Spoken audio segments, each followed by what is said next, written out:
Bago po tayo dumako sa ating pong banal na hapunan, ay magbulay muna tayo ng salita ng Diyos at pamamagatan ko ang ating pagbubulay na ito na the rightful sorrow. Ang tamang pagkalungkot o pagkakaroon ng matinding pagkalumbay. Nung nasa Melbourne po kami last year, na-notice ko na yung mga tao roon, frequently, lagi na lang tinatanong Siri, no? Siro, kilala nyo naman kung sino si Siri, no? Lahat na lang eh. Pag nakasakay kami sa sasakyan, tatanungin niya, sasabihin niya, Siri, please call. Magre-ring yun, ano? Siri, please give me an update of what is happening in Melbourne, something like that. Lagi na lang silang nagtatanong kay Siri, no? Sa navigation, minsan nagda-drive, talagang malaking tulong yata talaga si Siri sa kanila. Natandaan ko nga minsan, hindi mabuksan yung meron kaming pinuntahang bahay, hindi malaman kung ano yung ilaw sa labas. Sa labas yung meron kasi silang, yung sa pinunta namin bahay, meron silang ilaw doon sa labas nila, yung pinaka-gate nila. May hallway yun mahaba. Hindi mabalaman, sabi niya, Siri, which switch, no? Ang pipindutin para mabuksan yung ilaw. Sasalita si Siri. Yan, pipindutin nila. Ang galing naman ito ni Siri. Lahat na lang alam niya, no? So out of curiosity, at andyan naman yung misis ko, mapapatunayan yan, just for fun, nagpasya akong tanungin si Siri. Nandoon kami sa kotse, kasi naka-online yung kasama namin, yung nagda-drive. Tinanong ko si Siri. Sabi ko, Siri, naranasan mo na bang ma-in love? Tinagalog ko lang, ha? Have you experienced falling in love? Naranasan mo na bang ma-depress? Sabi ko kay Siri. Sumagot si Siri. Sabi ni Siri, I don't know what you're talking about. But I can give you information about love and depression. Anong punto ron? May mga tao na pwedeng magbigay sa iyo ng impormasyon, mag-share sa iyo ng knowledge, mag-offer sa iyo ng payo o counsel about something kahit hindi niya mismong naranasan yung bagay na yon. Pero how much more powerful and meaningful kung ang isang tao ay magsasalita ng isang partikular na katotohanan, magpapayo nung isang bagay na gawin mo na binaback-upan ito ng kanyang sariling karanasan. Hindi ba mas may ngipin yun? Mas may dating. Hindi ba? Merong authenticity, may depth, may impact far beyond the mere provision of knowledge. Ngayong hapon, bago tayo mag-partake ng ating Lord's Supper, mag-meditate tayo sa isang emosyon na ipinahayag ng Panginoong Hesukristo, no? At yung emosyon na yon ay yung emosyon na kung tawagin sa English ay sorrow.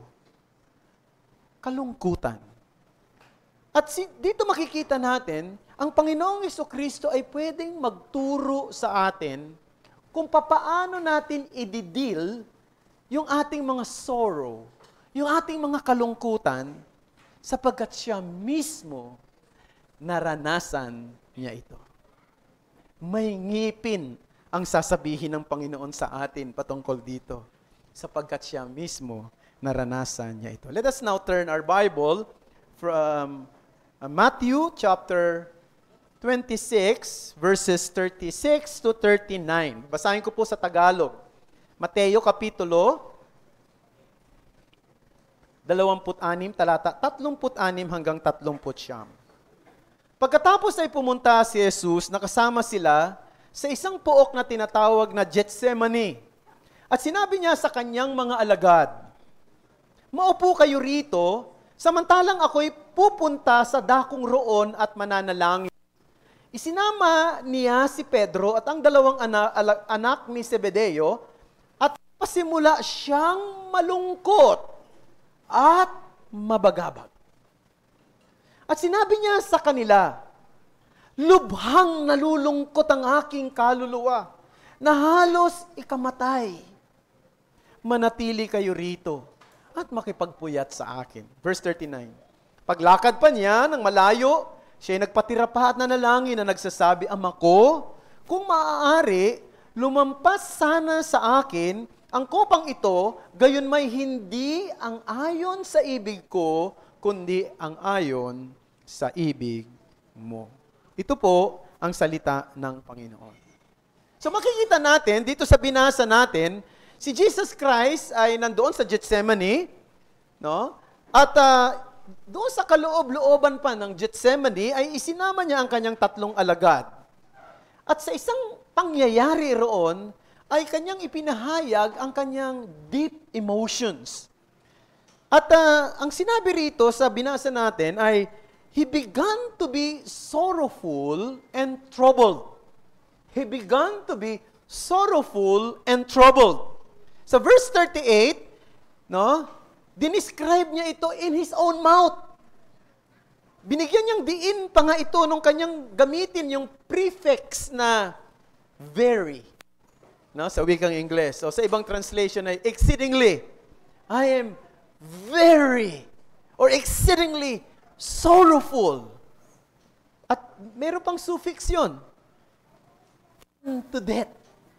Very sorrowful unto death. Expressing the intensity of his distress. O siguro tatanungin natin, bakit naman nalulungkot ang Panginoon? Natatakot ba siya sa mangyayari sa kanya? Yun ba ang kanyang kinalulungkot? Alam natin, mga kapatid, na mula pa sa simula, alam na niya ang sakripisyo na kanyang pagdadaanan. Alam niya na siya'y dadaan sa isang napakatinding pain at isang matinding pasakit na kanyang titiisin. Now, sa verse 39, ginamit yung salitang cup. Di ba, nanalangin si Jesus at sabi niya, let this cup. Yung salitang cup sa kanyang prayer sa Ama, sa lumang tipan, alam natin, pag ginagamit ang salitang cup is a symbol of either blessing or judgment. No? And in this case, Jesus is speaking of the cup of judgment. Kopa ng paghatol. Ang buong bigat ng puot ng Diyos. Ang tinutukoy niyang kopa nung oras na iyon. Alam niya, napapasanin niya ang paghatol ng Panginoon. Alam niya na ito ang dadalhin niya ang kasalanan ng mga taong ibinigay sa kanya ng Ama. Ang kasalanan ng kanyang mga hinirang ng Diyos para maligtas, hinirang ng Diyos para tubusin niya. Alam niyang dala-dala niya ang lahat ng iyon. Si Jesus, ang kahalili sa mga makasalanan tulad natin. And this is the true reason why He was exceedingly sorrowful. Not merely because of the physical sufferings, but because He was about to endure God's judgment on our behalf. So yung sorrowful dito, hindi yung physical lang hindi yung masasaktan ng kanyang katawan. Yung sorrowful na nararanasan niya ay dahil papasanin niya o tatanggapin niya ang hatol ng Diyos na dapat sana tayo ang tumanggap. At yung mensahe na gustong bigyan diin ngayon pong hapong ito, the most sorrowful experience is facing God's judgment. Ang pinakamangkot na karanasan ng kalungkutan ay harapin ang paghatol ng Diyos. Doon sa krus, tinanggap ni Jesus ang paghatol ng Diyos. Bagamat maraming mga tao pinipilit na gayahin yung ginawa ni Jesus doon sa krus, no? Nagpapapako rin. 'Di ba? Nakikita natin yan tuwing Holy Week, particularly sa Pampanga, ang dami nagpapapako diyan, no?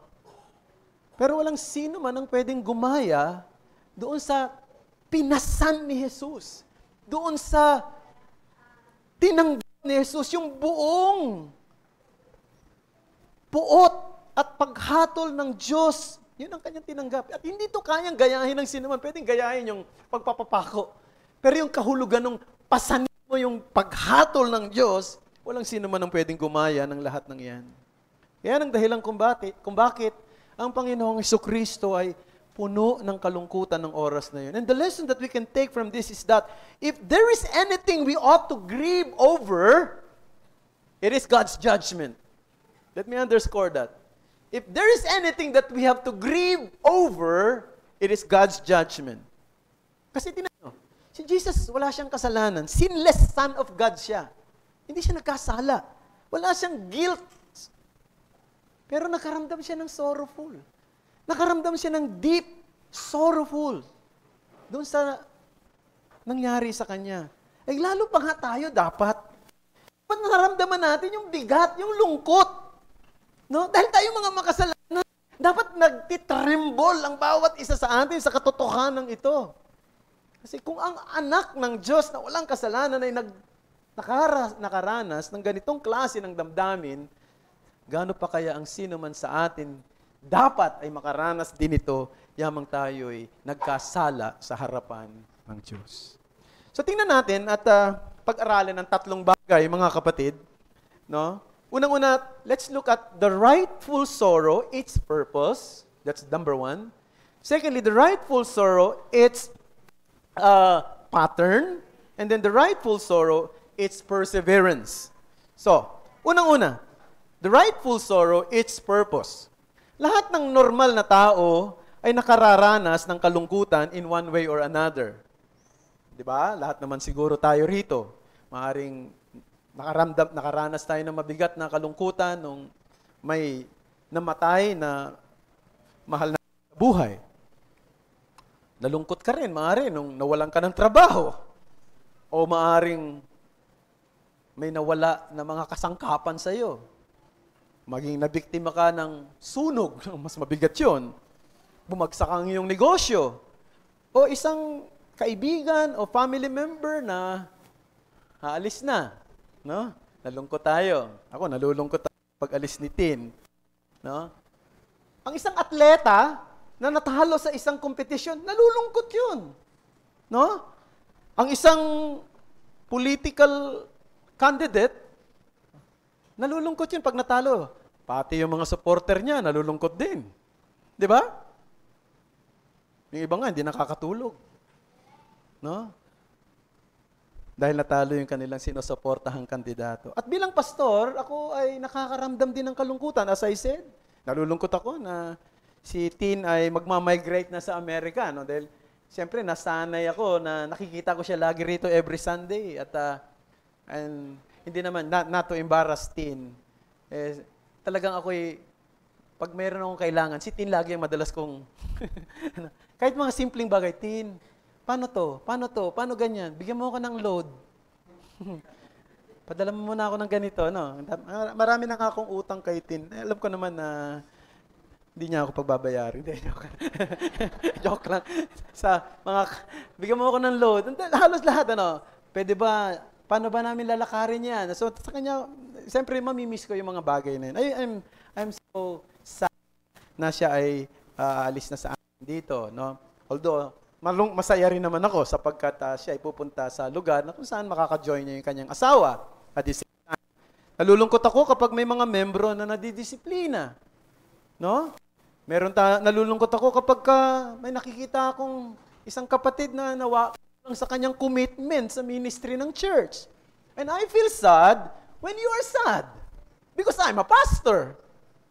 However, Jesus teaches us that there is far more important reason for sorrow. And that is God's judgment. Alam niyo ba kung ano yung far important reason na yon? Ito yon. God's judgment is far important purpose for sorrow. God's judgment as the most significant purpose. Jesus was sorrowful over the judgment that he was about to receive. Even though he was willingly accepted it. Now, let me ask you, brethren, do you feel sorrow over God's judgment? Do you feel sorrow over God's judgment? Are you prepared for it? Now, kung hindi mo nararamdaman yung kalungkutan sa paghatol ng Diyos, it reveals anong klaseng kalalagayan ng puso meron ka. Maaring hindi mo totoong nakikilala kung sino ang Diyos. No, imagine nyo, mga kapatid, ang isang akusado patungo sa court. No? Alam niya na lahat ng ebidensya laban sa kanya ay overwhelming. At kahit na ang kanyang depensa pinilit na i-present ang kanyang side, pero lahat giniba, dinismantle ng prosecution ang lahat ng argumento. Ano sa palagay niyo ang magiging damdamin niya habang siya'y patungo sa courtroom upang mapakinggan ang hatol ng hukom? Magiging cheerful kaya siya? Mawawala, magiging at ease kaya siya? Yung bang ibibigay na pagkain sa kanya na masasarap, ay magiging sapat kaya para mawala ang lahat ng kanyang anxiety, ang kanyang fear? Palagay ko hindi. Di ba? Alam niyo mga kapatid, kung tutuusin lahat po tayo rito, ay patungo na rin sa paghatol ng Diyos. Hindi lang tayo akusado, kundi tayo sentensyado. At ang sentensya sa atin ay kamatayan. Ang hinihintay na lang ang execution ng judgment ng Panginoon.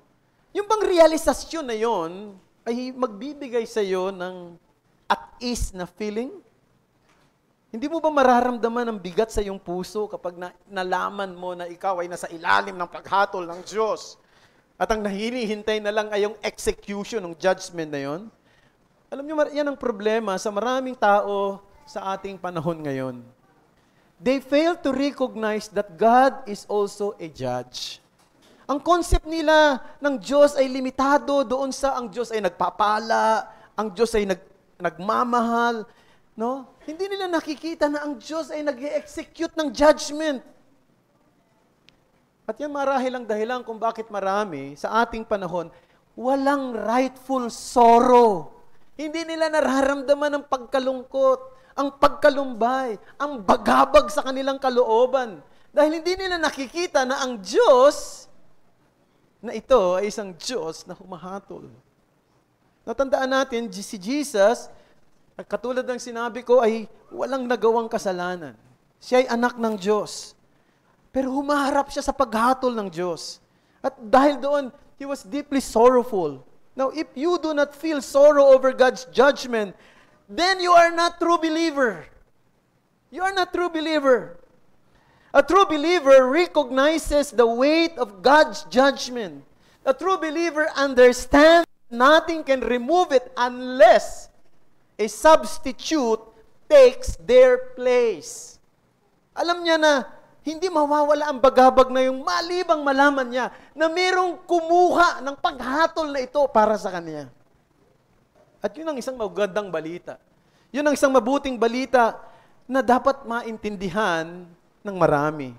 Si Kristo, tinanggap niya ang paghatol na hindi niya nararapat tanggapin.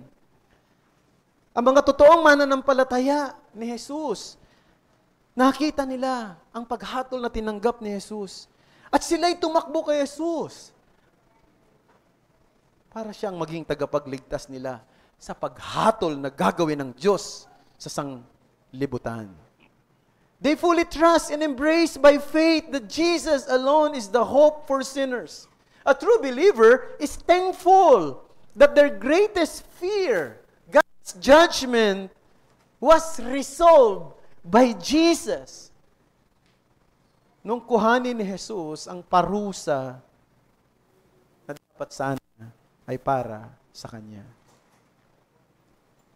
Kung hindi ganyan ang kondisyon ng iyong puso, kung hindi mo nakikita yung ganong klase ng senaryo, na ikaw ay nasa ilalim ng puot, at dahil doon ay nababagabag ka, pero nakita mo na si Jesus ang kumuha ng judgment na ito, at tumakbo ka sa Kanya, upang siyang maging tagapagligtas mo, upang siya ang maging manunubos mo. Lumapit ka sa Kanya at ipinagkatiwala mo ang buong buhay mo sa Kanya. At dahil doon, nagpasalamat ka na ang pinakamatindi mong takot, yan ang paghatol ng Diyos, ay naresolba ni Jesus mismo. Kung hindi ganyan ang nararamdaman mo at kondisyon ng puso mo, ikaw ay nasa daan patungo sa kapahamakan sa paghatol na gagawin ng Diyos sa lahat ng mga kasalanan.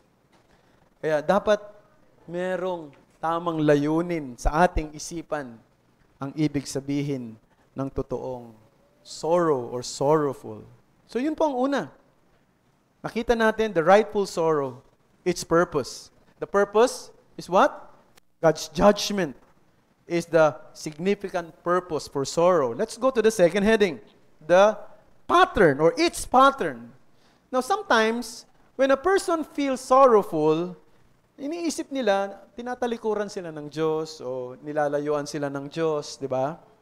Pero in reality, no, walang sino man ang nakaranas ng sorrow na naranasan ni Jesus. Walang sino man. Walang sino man sa atin dito magsasabi, yung naramdaman ni Jesus Christ, naranasan ko yan. Wala kasing kapantay eh. Yung karanasan ni Jesus eh. Tingnan niyo yung ginamit na salita rito. Sabi niya, my soul is exceedingly sorrowful even to death. Naranasan niyo na ba yan? Na malungkot kayo, no? Sabi niyo, yung kalungkutan niyo, parang mamamatay na kayo. Alam ko, yung iba sa atin dito, nakaranas na ng kalungkutan. Wala naman sigurong hindi. Yung iba nga, nakaranas pa ng tinatawag na depression for various reasons. No? Ano bang dahilan ng depression? Minsan hindi natin alam eh. Minsan unclear yung ugat ng depression. Maaring meron kang naranasang hardship at yun ang naging trigger kaya nagkakaroon ka ng depression. O kaya naman, maaring meron kang ginawang kasalanan at dahil doon sa kasalanan na yun, yung guilt nun, ang pag-trigger sa'yo, sa yung depression, no? O kaya naman, maaring genetic, sabi ng iba, o maaring hindi mo rin talaga alam. At wala rin talagang makitang dahilan kung bakit nangyari ang lahat ng ito. But one thing is certain, brethren, itong gusto kong sabihin sa second point, Christ experienced a sorrow that is unequaled and immeasurable for our sake. Christ's sorrow is unequal, and it is for our sake. Walang katulad. Yung sorrow ni Jesus Christ. At yung sorrow na kanyang naranasan, ay para sa ating kapakanan. No? Kaya do not ever think that your sorrow means God is abandoning you. Kasi may mga nagtuturo ng ganyan. No? Dapat ang Kristiyano hindi nakakaranas ng kalungkutan. Puro joy. No? Puro prosperity. No? Kagalakan, kasaganaan. Dapat yun ang nararanasan ng Christian. Hindi ang kalungkutan. Hindi yung sorrow. Hindi yung sa Christian. Mga ganyan nagtuturo. Anong klaseng Christian ka na de-depress ka? Walang depression sa mga Christian. Galing kay Satanas yan. No. Gustong-gusto pa naman ni Satanas na ina-attribute niya yung mga bagay na hindi naman siya talaga ang cause. No, yan. Marami na naman siyang attribute. Pero hindi yan totoo, mga kapatid. Sadness, grief are part of God's way of teaching us. No? Si Jesus nga anak na ng Diyos nakarananas pa ng deep sorrow.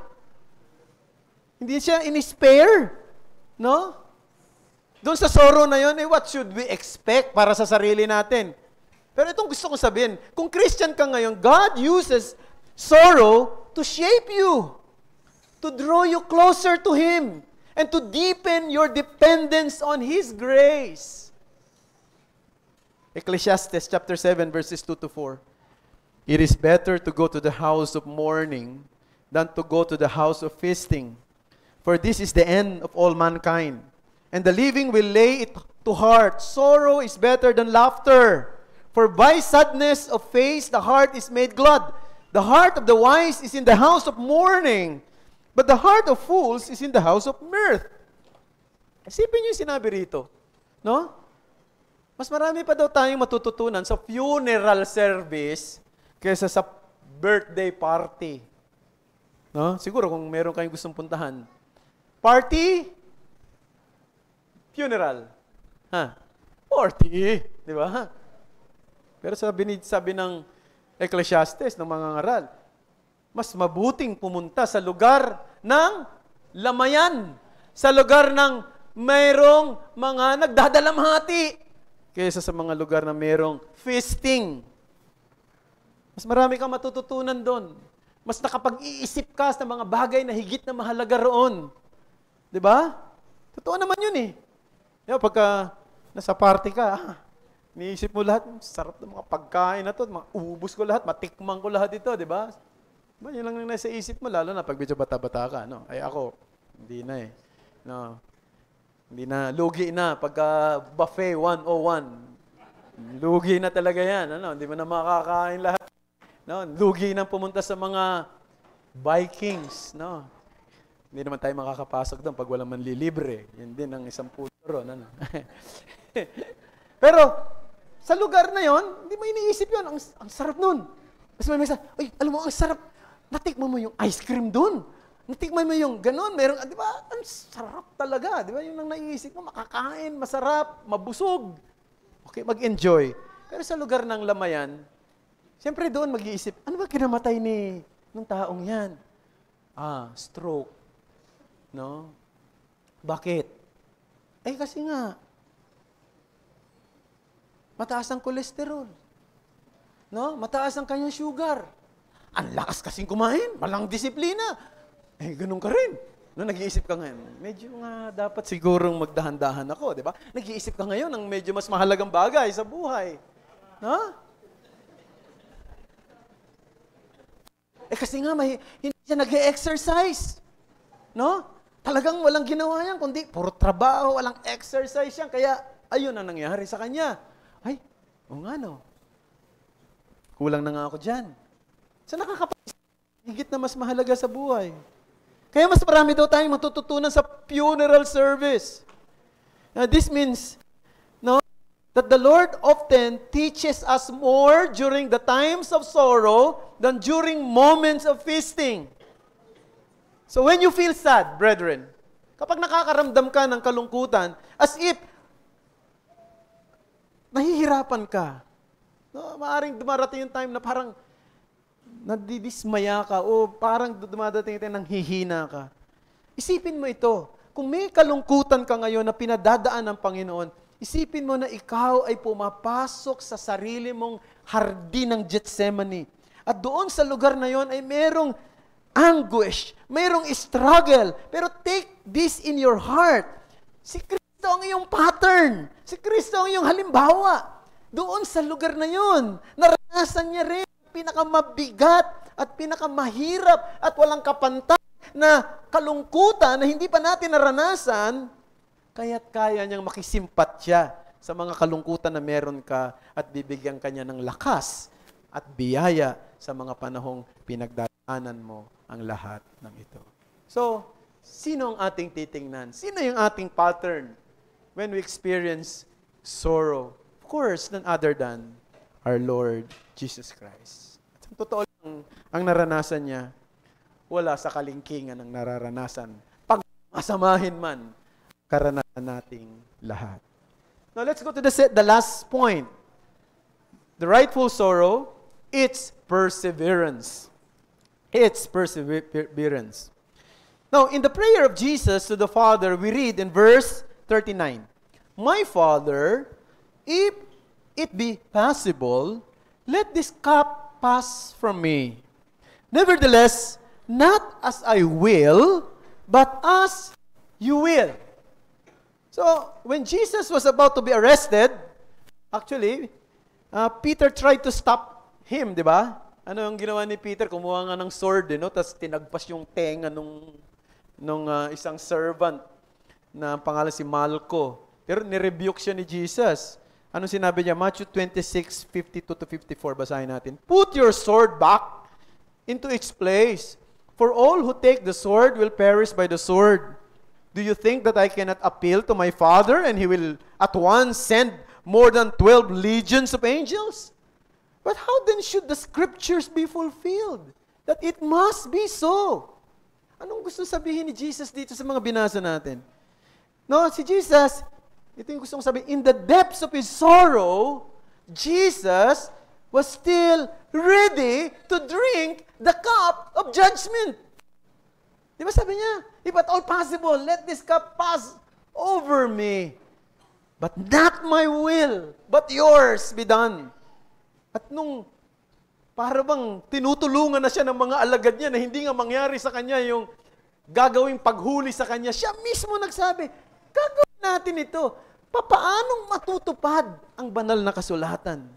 So dito pinapakita, sa gitna ng kanyang mabigat na nararamdamang kalungkutan, siya pa rin ay willing na gawin kung ano ang tama. Ang tawag doon ay perseverance.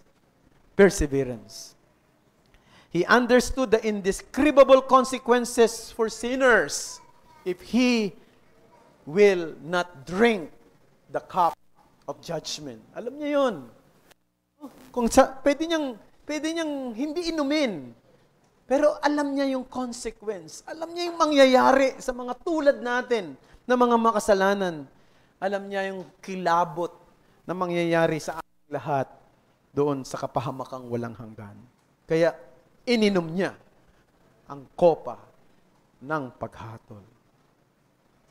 Dito makikita natin, mga kapatid, madalas tinitingnan natin ang tao based doon sa panlabas niyang kondisyon, di ba? Nakikita natin isang dissenting tao na parang mapayapa naman ang pamumuhay niya. Pero maaaring hindi natin nakikita kung ano yung nakikita ng Diyos sa kanya. Kasi madalas tinitingnan natin, disente masyado itong taong ito. No? Very kind, very courteous, lagi nakasmile. No? At parang tinitingnan natin siya, wow, siguro okay na okay siya. Hindi natin nakikita yung nakikita ng Diyos. Siya ba mananampalataya? Kung hindi siya mananampalataya, kahit na smiling face siya lagi, siya nasa daan ng kapahamakan. Siya nasa ilalim ng paghatol ng Diyos. We do not grasp the terrifying reality of his spiritual state and future. No, as a result, dahil nga madalas ang judgment natin sa tao ay yung panlabas niya lang na pagkilos, dahil doon nagiging indifferent din tayo sa pag-share ng gospel. No? Parang wala tayong drive o wala tayong passion or wala tayong zeal to share the gospel. Isipin natin yung mga namamatay dahil sa kanilang karamdamang malubha. Mga biktima ng mga kasakunaan, ng mga kalamidad, ng digmaan. Parang nalulungkot tayo pag nakikita natin yung suffering nila. Pero yung pinakamalalim na trahedya, marami sa kanila hindi mananampalataya. Isip niyo ba yun, mga kapatid? Nakikita niyo, daming, halimbawa, naging biktima ng mga calamities. No? Maraming namatay. Nalulungkot ka. Pero ano yung pinakamalalim na dahilan kung ba't nalulungkot ka? Nalulungkot ka dahil namatay sila, na mahalaga ang buhay, nawalan ng mga, tawag dyan, na iniwan nila ang kanilang mga pamilya, maaring namatay mga magulang, iniwan ng mga maliliit na anak. Nalulungkot ba tayo sa ganong sitwasyon lamang? O nalulungkot tayo dahil maaring hindi sila Christian, hindi sila mananampalataya, at namatay sila ng walang kaligtasan. At haharapin nila ang isang walang hanggang paghatol ng Diyos. Sana mas malalim pa roon ang dahilan ng ating kalungkutan, mga kapatid. Isipin natin yung judgment ng Diyos sa mga taong ito. And this should steer our hearts, not just to pity their earthly misery, but to urgently share the hope of salvation in Christ. Now, ko lang sa inyo, no? Itong Revelation 6:15-17. Tingnan natin kung gaano katindi ang kahihinat na namang hindi mananampalataya. Then the kings of the earth and the great ones and the generals, and the rich, and the powerful, and everyone slave and free. Isipin niyo, anong klase mga tao to? Great ones, the kings, the generals, the rich, the powerful, and everyone is slave. Mga alipin. And free, hid themselves in the caves and among the rocks of the mountains, calling the mountains and rocks, fall on us and hide from the face of him who is seated on the throne and from the wrath of the Lamb, for the great day of the wrath has come, and who can stand? No. Yan ang nakalulungkot na kondisyon ng mundo ng mga di mananampalataya. Kaya nga sabi ko kanina, minsan mababaw lang yung tingin natin sa mga tao sa paligid natin. Para bang minsan tingin natin tulad ng tingin ng mga politiko sa mga tao. Ang tawag ng tingin ng mga politiko sa tao, butante. Ang tingin ng mga negosyante sa mga tao, kliyente. Di ba? Ang tingin ng mga drivers sa mga tao, pasahero. Yun ang mga tingin, parang ganun din tayo minsan tumingin sa mga tao. Pero dapat bilang Kristiyano, ang nakikita natin ay hindi lang yung maaring may pakinabang ako rito. Hindi. Ang nakikita natin yung pangangailangan ng kaluluwa ng mga taong ito, makasalanan sila. Nakatayo sila sa paghatol ng Diyos. They are in their most sorrowful condition, even if they don't realize it right now. They need Christ. They need a Savior. And we must learn from Christ, brethren. Si Christ, di ba, sa gitna ng kanyang deep sorrow, nag-persevere siya na gawin ang kalooban ng Ama. In the same way, ganun din ang bawat isa sa atin, mga kapatid. Huwag nating hayaan ng ating mga emosyon, mga mabibigat na nararamdaman sa dibdib na ito, ay to keep us from doing what is right. To keep us from serving Him, from worshiping Him, and also from sharing the gospel and pointing others to the only one who can save them from the ultimate sorrow, and that is God's judgment. The ultimate sorrow is God's judgment. And many are facing that kind of condition right now. Though, many don't realize it. No? Maaaring din nila na-realize. At tayo mga mananampalataya ni Jesus, alam natin yun. Kaya ipanalangin natin na tayo'y bigyan lagi ng kabigatan sa ating puso na ang kanyang ebanghelyo ay maibahagi natin. Sa simple at sa iba't ibang kaparaanan, may makabahagi tayo. Makatulong tayo sa lahat ng endeavor para sa gospel. Sumuporta tayo sa gawain na ang gospel ay inusulong. No? Gawin natin ang lahat ng yan. Sapagkat alam natin na ang inililigtas natin, no, na mga tao ay ang mga taong maaring humarap sa ultimate sorrow na pwedeng maranasan ng isang tao. Yung judgment ng Panginoon. At salamat sa Diyos, marami sa atin dito, naintindihan ko, naunawaan ng Ebanghelyo, naligtas sa ultimate sorrow na ito. Pero baka may kinakausap pa ako hanggang ngayon na nararito. No? Na maaring nandito ka, dumadalo ka, pero you are not sure kung ligtas ka na sa ultimate sorrow. Yan yung God's judgment ng Panginoon. Wala kang ibang pwedeng gawin ngayon, kundi tumanggap ng biyaya ng kaligtasang makukuha mo lang sa isang tagapagligtas na walang kasalanan. Sa isang tagapagligtas na siyang Panginoon na dapat ipagpasakop mo ang buhay mo sa Kanya. Walang iba kundi si Jesus Christ. Siya na nagbigay ng buhay, siya na tumanggap ng judgment ng Panginoon. No? At kung siya'y magkaroon ka ng totoong kaugnayan sa Kanya, isang bagay ang titiyakin, no?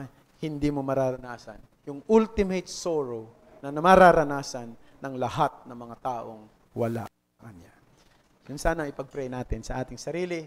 Bago tayo tumanggap ng ating banal na hapunan, maalala natin uli na tinanggap ni Jesus ang ultimate judgment na yan, no? Ng Ama, upang hindi natin tanggapin yung ultimate judgment natin na dapat ay para sa atin. Maraming salamat sa inyo pakikinig. Manalangin tayo.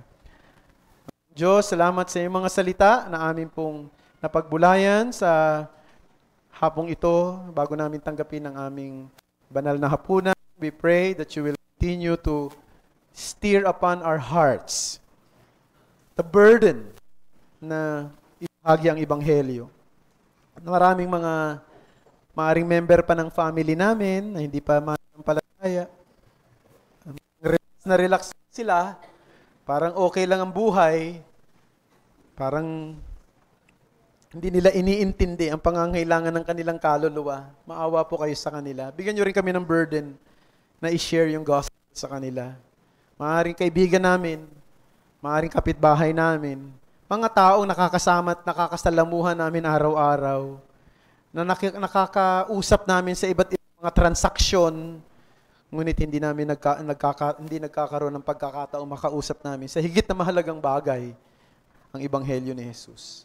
Sana bigyan mo kami lagi ng opportunity, ma-open ito sa mga tao. At sana kung may opportunity, wag namin itong baliwalain. Ito ay isang bagay na dapat naming sunggaban sapagkat alam namin ang buhay ay maikli lang. Anytime from now, ay pwedeng humarap ang isang tao sa judgment ng Panginoon. Dalangin namin ang iyong biyaya sa aming iglesia na patuloy na magkaroon ng pagmamahal sa iyong salita, pagmamahal sa iyong biyaya, sa iyo mismo, makita at ma-appreciate namin ang kaligtasan na tinanggap namin kay Jesus Christ, at patuloy na magkaroon kami ng burden na ang mga taong nasa aming paligid ay maligtas sa ultimate sorrow na pwedeng maranasan ng mga makasalanan, yung God's judgment. Ito ang aming dalangin sa ngalan ni Jesus. Amen.